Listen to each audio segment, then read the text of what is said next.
বন্ধুরা, আপনারা যদি রোহিত শর্মাকে সেরা খেলোয়াড় মনে করে থাকেন তাহলে আজকের ভিডিওতে অবশ্যই একটি লাইক করে দিন। বন্ধুরা, ভারতীয় দলকে 17 বছর পর টি-20 ওয়ার্ল্ড কাপে ট্রফি জিতিয়ে কেঁদে ফেলে ক্যাপ্টেন রোহিত শর্মা। তারপর রোহিত শর্মা তিনি তার বায়ানে ভারতীয় দল ও 2023 সালের ফাইনাল ম্যাচ হারা নিয়ে যা বলল শোনার পর পুরো ভারতবাসী অবাক হয়ে গিয়েছে। ক্যাপ্টেন রোহিত শর্মার সেই মাথা খারাপ করা বায়ানের সম্পূর্ণ ভিডিও আপনাদের দেখাবো। তবে তার আগে আপনাদের কি মনে হয় রোহিত শর্মা ও মহেন্দ্র সিং ধোনির মধ্যে সবথেকে সফলতম ক্যাপ্টেন কে? নিচে কমেন্ট করে আমাদের জানাতে ভুলবেন না।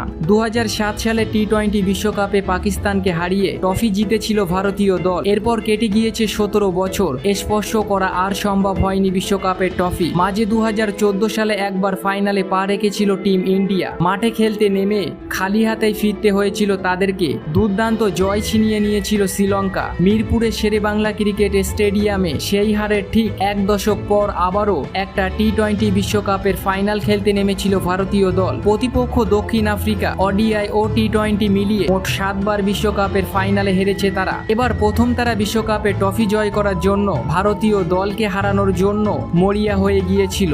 আজকের ম্যাচে টসে জিতে ব্যাটিং বেছে নিয়েছিলেন ভারতীয় দলের ক্যাপ্টেন রোহিত শর্মা। বিরাট কোহলিকে সাথে নিয়ে ওপেনিং করতে নামেন হিটম্যান। আশা জাগিয়ে ইনিংসটা খুব সুন্দরভাবে করেছিল, কিন্তু তারপরে ভারতীয় দলকে চাপে পড়তে হয়। প্রথমে আউট হন অধিনায়ক রোহিত শর্মা। একই ওভারে প্যাভিলিয়নে ফেরেন ঋষভ পান্থ। আজকের ম্যাচে ব্যর্থ হয়েছেন সূর্যকুমার যাদব। অল্প রানের মাথায় উইকেট হারিয়ে ফেলে তার। এরপর আকসার প্যাটেলকে সাথে নিয়ে প্রতিরোধ গড়ার চেষ্টা করেন বিরাট কোহলি। গোটা টি-20 বিশ্বকাপে রানের মধ্যে ছিলেন না তিনি, কিন্তু আজকের মেগা ফাইনাল ম্যাচে জ্বলে উঠলেন। করলেন তিনি অর্ধশত রান। আকসার প্যাটেল ও শিবম ডুবের সাথে কিং কোহলির জুটি মিলে 20 ওভারে ভারতকে পৌঁছে দিল 7 উইকেটের বিনিময়ে 176 রান। বন্ধুরা, ভারতীয় দলকে 17 বছর পর আইসিসি টুর্নামেন্টে ট্রফি জিতিয়ে কেঁদে ফেলে ক্যাপ্টেন রোহিত শর্মা। তারপর তিনি তার বায়ানে কি বলেছেন চলুন দেখে আসি। রোহিত শর্মা তিনি তার বায়ানে বলেছেন, এই ওয়ার্ল্ড কাপ জেতার খুশিটা কিভাবে বলবো আমি আমার মুখের ভাষা খুঁজে পাচ্ছি না। দক্ষিণ আফ্রিকার দলকে আমরা 17 বছর পর হারিয়ে টি-20 বিশ্বকাপে শিরোপা ঘরে তুললাম। এই ট্রফিটা জেতার জন্য আমরা বহু বছর ধরে পরিশ্রম করেছি। 2023 সালে ওয়ানডে বিশ্বকাপের হারের বদলা